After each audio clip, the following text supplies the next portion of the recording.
Happy Sunday morning, YouTube. Saturday night, Hockey Night in Canada. Didn't get to see it because we were at a show as usual on Saturday nights. Not as usual, but fairly often. And so I followed along on my phone during the intermission and before and after the show. And the St. Louis Blues were in town to meet the Leafs. And as we all know, the Leafs kind of gave up some points to the Blues earlier in the season when they had a bit of a collapse. And this game, the Leafs actually laid them quite a beatdown in terms of the score. Looking at the stats afterwards, the shots were very close. The block shots were very close.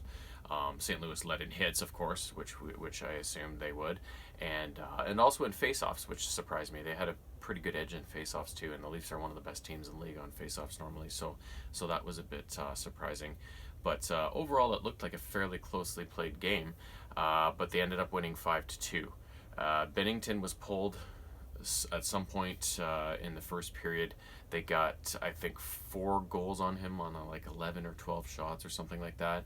And then Jake Allen came in to play the rest of the game. So the way the scoring went is it started early. Hyman scored just a couple minutes in, and then Barbashev pulled St. Louis early just a couple minutes after that. And then the rest of the period, the Leafs would score 3 in a row. Matthews had, I think, a power play goal, and then Hyman got another one, killing a penalty. And then somebody else, I don't remember who, added a 4th goal on for the Leafs. So they went to the break up 4-1, and Binnington had been pulled. And the rest of the game, there wasn't that much more scoring. Each team would only add 1 more goal. Matthews halfway through the second, and then I forget who scored St. Louis's game in the 3rd period. But and that's how it would all unfold with the Leafs winning 5-2. Looking at the positives in the game, St. Louis is a really good team, as we all know. They won the Cup last year, and Binnington has been kind of a revelation for them. If it wasn't for him, they would never have climbed out of the basement, in the last half of last year and won the Stanley Cup. So the fact that they were able to put so many pucks behind him early on and chase him from the game, I think somebody said that was the first time that's actually ever happened to him since he started in the middle of last year as a full-time NHL starter. So that's kind of cool. And then the other encouraging thing I saw is that the Leafs had only 2 power play chances, and they went 2 for 2.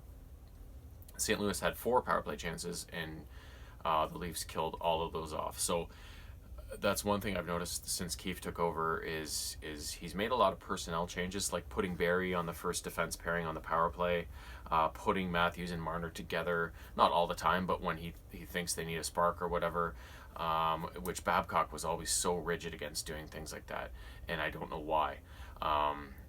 So Keefe has not been afraid to do that, and I've noticed too that their special teams since he took over have just been dynamite. Like their penalty killing has suddenly, like, they hardly give up any goals at all.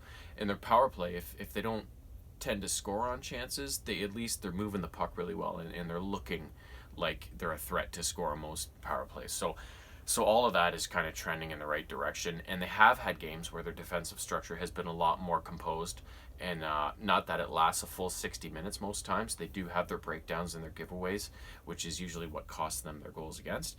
But things are starting to trend in the right direction of getting things shored up, getting some consistency to their game, and look what they're doing. They're beating a lot of good teams in this little run. They're also having some collapses against other teams and still giving away points, but that's happening less and less, and more it's going to the good side. So yeah, that's an encouraging night last night, and I haven't looked at the schedule yet. Things coming up on Christmas and everything, and of course that's it seems anymore there's not a not busy time of the year. But I will be watching, and hopefully the games in full all during the week, because I won't have much going on. And I will be back with another report as soon as the next game is in the bag, hopefully with 2 points to go along with it. So long.